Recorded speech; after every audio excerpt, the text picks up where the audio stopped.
itu adalah ketika kita memulai tidak perlu kita asyhadu alla. Ketika kita tahiyat baru kita diharuskan melihat ketelunjukan. Baru kita boleh pindah dari melihat ke tempat sujud gitu kan.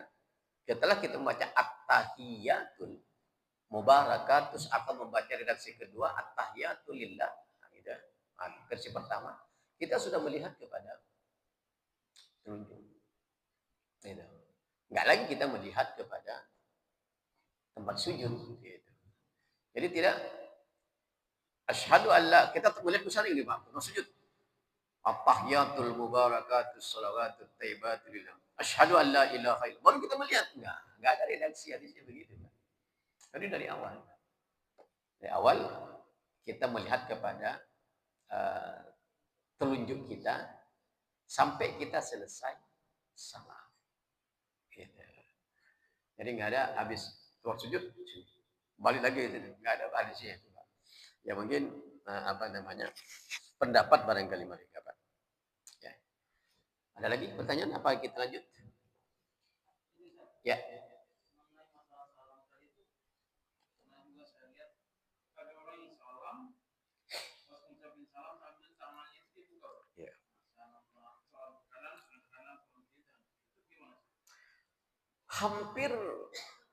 Hampir mayoritas di Indonesia itu.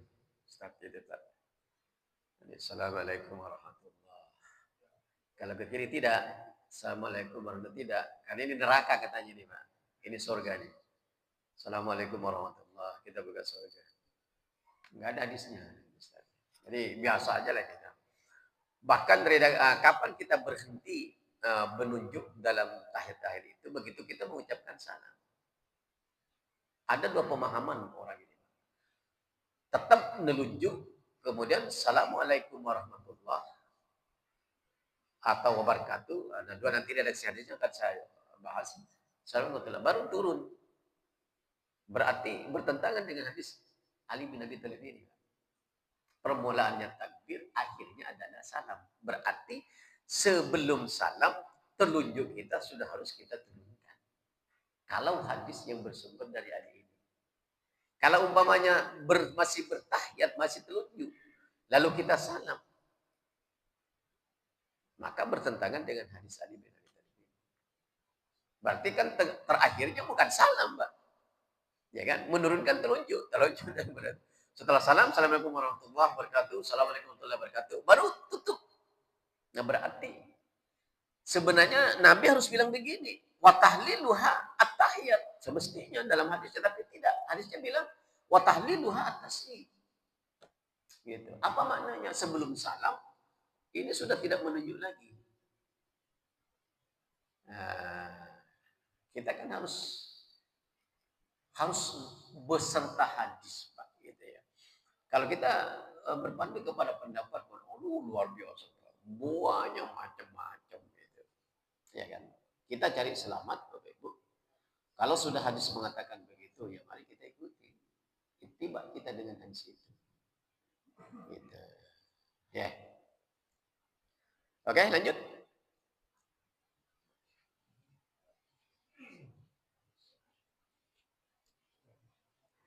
Oleh karena itu, gitu.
Ya, sebentar Pak ya.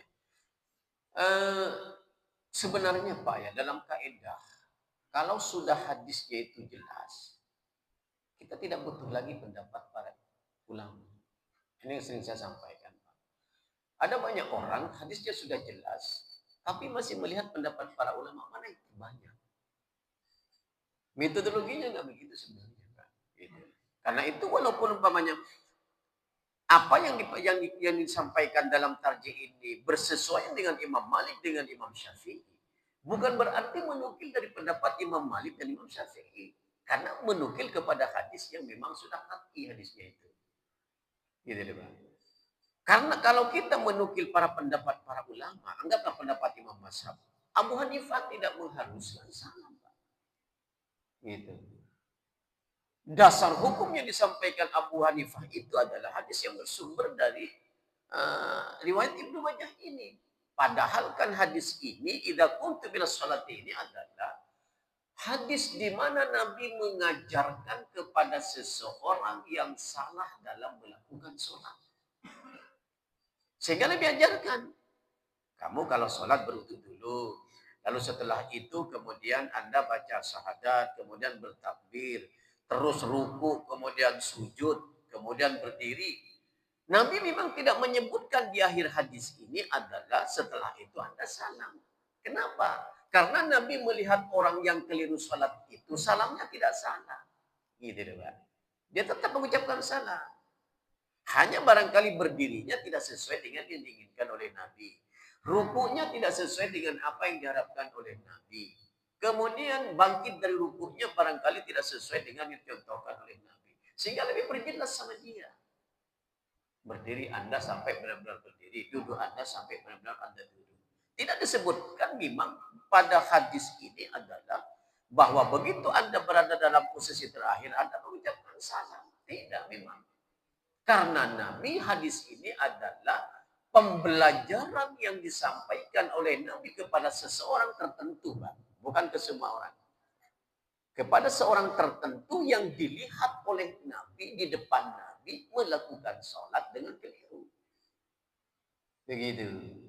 Takbirnya mungkin salah, kemudian sujudnya mungkin salah, kemudian bangkit dari rukunya kemungkinan salah. Inilah yang kemudian dinukil oleh Imam Abu Hanifah. Berarti karena salam tidak disebutkan di situ maka tidak wajib. Berbeda dengan pendapat Imam Syafi'i dan Imam Malik. Gitu. Kalau imam yang kita ikuti terjadilah perpecahan. Padahal dalilnya jelas, Pak. Ini yang selalu saya sampaikan, Bapak Ibu. Kalau sudah ada dalil, kita tidak butuh lagi pendapat para ulama. Terkecuali dalil itu tidak ada. Atau dalil itu tidak qat'i namanya dalam ilmu ushul fiqh ada qat'i, ada tidak qat'i Pak namanya itu kan. Dalam ilmu ushul fiqh itu. Qat'i itu udah jelas gitu kan. Kalau sudah jelas ngapain kita mengambil pendapat para ulama enggak boleh lagi gitu. Karena itu kita tidak terpengaruh pendapat Imam Malik, Imam Syafi'i, Imam Abu Hanifah kita tidak terpengaruh. Kita tetap mengatakan salam itu adalah terakhir diucapkan setelah rangkaian sholat sudah selesai berdasarkan hadis yang bersumber dari Ali bin Abi Thalib, riwayat Tirmizi, Abu Daud dan Imam Ahmad. Gini Pak. Walau kenyataannya memang antara Imam Syafi'i dan Imam Malik berbeda pendapat dengan Imam Abu Hanifah. Itu sama-sama ada dalilnya. Nah kita tidak merestui dalam hal ini Bapak Ibu, walaupun Imam Abu Hanifah ada dalilnya juga. Dalil itu disampaikan oleh Nabi dalam rangka pembetulan sholat kepada khusus sama seseorang, tidak kepada semua. Tapi kalau hadis yang bersumber dari Nabi Talib ini menyeluruh kepada semua umat Islam, berpandu kepada hadis yang bersumber bersumber dari Ali bin Abi Thalib. Nah, itu yang benar Bapak Ibu ya. Oleh karena itu sebenarnya kalau dalam syarahnya di hadis yang kedua ini adalah tarjih juga sebenarnya tidak merestui. Karena memang metodologi di dalam menentukan salat itu kita harus berpandu kepada hadis, nggak boleh kepada yang lainnya. Kecuali dalilnya tidak qat'i. Nah, boleh itu kita mencari pendapat imam ini bagaimana, pendapat ini bagaimana. Tapi sholat Bapak Ibu 100% dalilnya qat'i. Karena itu kita nggak boleh bermanipulasi dalam sholat. Gitu. Nggak boleh kita ngambil pendapat ini begini. Sholat qat'i. Jelasnya Pak. Hadisnya qat'i. Dari takbir sampai salam itu jelas. Kalau terjadi perbedaan itu berarti ada dua hadis yang taraddud namanya. Nah, kayak salam, kayak ucapan salam ini ada berbeda Bapak. Karena memang ada hadis begini, ada hadis begitu. Tahiyat juga begitu. Bacaan tasawufnya berbeda. Ada tasawuf, ada versi pertama, ada versi kedua. Salawatnya juga begitu. Ada versi pertama, versi kedua. Nah, kalau begitu itu namanya dijam'i. Boleh dua-duanya dipakai. Gitu. Tidak ditahsis. Kalau ditahsis itu apalagi dimansuh itu tidak dipakai dalil itu satu, yang satu dipakai. Itu kalau dalil yang satunya ini ketahuan memang sudah lemah, maka harus dimansuh. Tapi kalau dua-duanya masih sahih, nggak boleh dimansuh. Harus dijam'i namanya. Atau istilah persis itu adalah tarikatul jam'i namanya. Dua-duanya dipakai. Gitu. Nah, terkait dengan ini, pendapat Imam Abu Hanifah sebenarnya nggak tepat, Bapak Ibu. Tetap kita berpandu kepada hadis yang bersumber dari Ali bin Abi Thalib. Nggak perlu lagi kita pendapat Imam Syafi'i, Imam Malik, Imam Abu Hanifah. Nggak perlu lagi, Pak. Oh, jelas hadisnya. Nah, begitu Pak metodologi kita dalam menentukan hukum dalam sholat. Oke, lafal salam, silahkan Kak. Nah, ini redaksi salamnya ya. Berbeda, Bapak Ibu, tidak hanya satu. Ya gitu. Silakan dilanjutkan.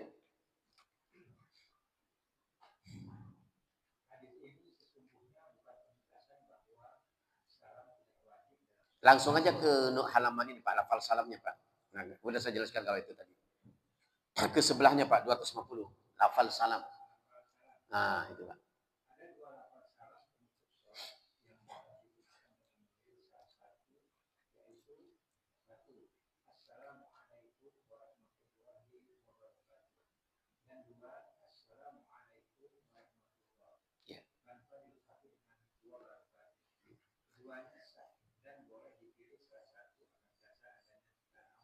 Ya, betul.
Ya, cukup dulu, Pak.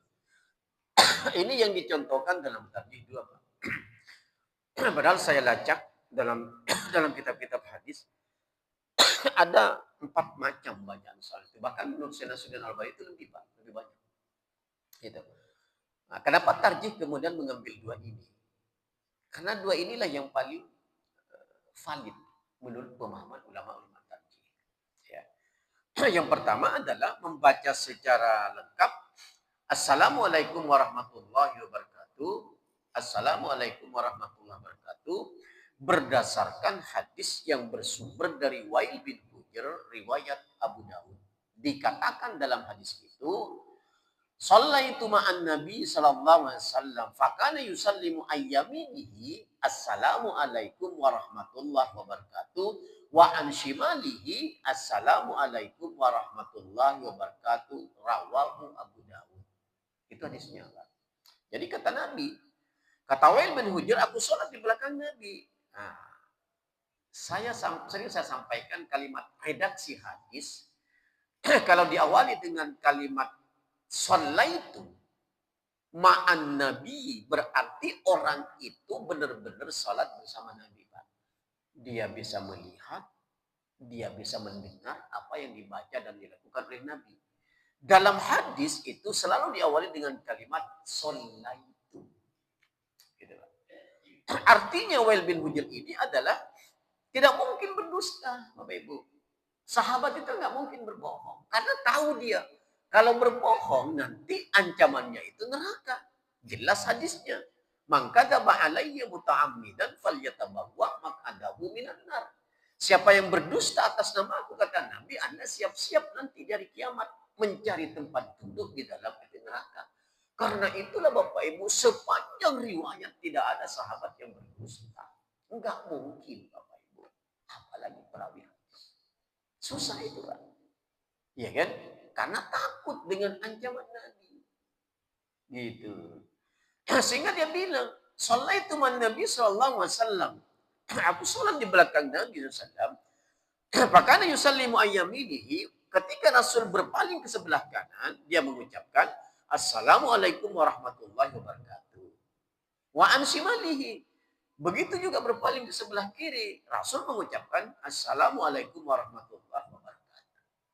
Ini redaksi yang pertama. Bapak Ibu, apa maknanya? Boleh kita mengakhiri sholat kita dengan ucapan Assalamualaikum warahmatullahi wabarakatuh. Adapun bacaan Assalamualaikum warahmatullahi boleh juga, Bapak Ibu. Awalnya tarjih, Bapak Ibu, kalau ditarjih jilid 1 ini, hanya hadis yang bersumber dari Wail bin Hujr dijadikan dasar hukum, Pak. Hadis yang bersumber dari Jabir ini tidak dipakai dalam tarjih 1. Tetapi dalam tarjih 3 kemudian, dua-duanya dalil itu dipakai. Ketika saat itu Muhammadiyah menerapkan Islam berkemajuan. Lahirlah kemudian redaksional salam yang kedua, kemudian difatwakan dalam tarjih di tarjih jilid 3. Nah, ini Pak. Bagaimana punya redaksi dalam hadisnya itu? Dikatakan dari hadis dari Jabir itu, an Jabir bin Samurah qala, kunna idza shallaina ma Rasulullah sallallahu. Sama Pak kekuatan hadisnya. Hadis yang bersumber dari Jabir ini juga dikatakan, kunna idza shallaina ma Rasulillah. Ketika kami setiap sholat bersama Rasul, gitu Pak. Ketika kami sholat bersama Rasul, qulna assalamualaikum warahmatullah, assalamualaikum warahmatullah, wa asyara biyadihi ilal janibaini. Adalah Rasul mengucapkan begitu ke kanan Assalamualaikum warahmatullah, ke kiri Assalamualaikum warahmatullah. Apa maknanya? Ada masanya Nabi mengucapkan Assalamualaikum warahmatullahi wabarakatuh. Ada masanya Nabi mengucapkan Assalamualaikum warahmatullah. Kalau ada hadis metode perbedaan seperti ini, dua-duanya dipakai, boleh. Ya. Kalau dua-duanya mengandung perlakuan yang berbeda, sementara dua-duanya dilakukan oleh Rasul. Menurut Wail, Rasul itu lengkap salamnya tuh. Menurut Jabir, Rasul hanya Assalamualaikum warahmatullahi. Dua-duanya sahabat yang menyampaikan ketika mereka dua-duanya pernah sholat di belakang Rasulullah. Terhadap dalil seperti ini, Bapak Ibu, kembali kepada kaidah tadi, maka dijam'i atau tarikatul jam'i namanya, Pak. Dua-duanya boleh dipakai. Kecuali nanti, Bapak Ibu, ternyata ke depannya, umpamanya nih Bapak Ibu, ke depannya, ternyata dalil yang bersumber dari Jabir ini sepakat ahli hadis melemahkan. Nah, kalau sudah sepakat melemahkan, nggak boleh lagi dipakai. Maka metode yang kita pakai harus kita mansuh, namanya dalam ilmu usul fikih. Gitu caranya. Selama ada para ulama hadis mensahihkan dan ada yang melemahkan, hadis itu tidak boleh dimansuh. Harus dipakai tarikatul jam'i. Dua-duanya boleh dipakai. Tarjih kebetulan lebih memakai hadis yang bersumber dari Wa'il bin Hujr. Karena itulah salam sholatnya orang Muhammadiyah dan Aisyah pasti mengucapkan Assalamualaikum warahmatullahi wabarakatuh. Karena itu yang dianjurkan dalam tarjih. Walaupun Assalamualaikum warahmatullahi itu juga dibolehkan. Bapak Ibu. Jadi ciri khasnya itu. Kalau Muhammadiyah dengan Aisyah itu pasti lengkap salamnya, Pak. Karena itu jadi dimulai dari tarjih jilid 1 di awal. Dengan tidak mengatakan Assalamualaikum warahmatullahi itu tidak bagus, tidak. Silahkan bagi siapa yang mau makainya. Termasuk barangkali di antara kita, Bapak Ibu, ada yang membaca salamnya lengkap, ada yang tidak. Tidak mengapa. Walaupun tadi pada hakikatnya terhadap warga Muhammadiyah, terhadap warga Aisyah, menginginkan Assalamualaikum warahmatullahi wabarakatuh. Gitu, Pak. Jadi nggak perlu kita permasalahkan masalah ini. Silahkan mau memakai hadis yang bersumber dari Wa'il bin Hujr atau memakai hadis yang bersumber dari Jabir, silahkan. Dua-duanya boleh. Kayak gitu. Saya kira itu Bapak Ibu kajian kita. Jelas dasarnya Bapak Ibu, tinggal kita memilih. Tapi anjuran tarjih, yang pertama Pak, anjuran tarjih memang Ibu. Assalamualaikum warahmatullahi wabarakatuh. Itu anjuran tarjih. Walaupun membolehkan Assalamualaikum warahmatullahi. Demikian Bapak Ibu kajian kita pada malam ini. Mudah-mudahan bermanfaat. Minimal menambah konsistensi kita terhadap apa yang diamanatkan oleh majelis tarjih. Terima kasih. Mohon maaf. Assalamualaikum warahmatullahi wabarakatuh.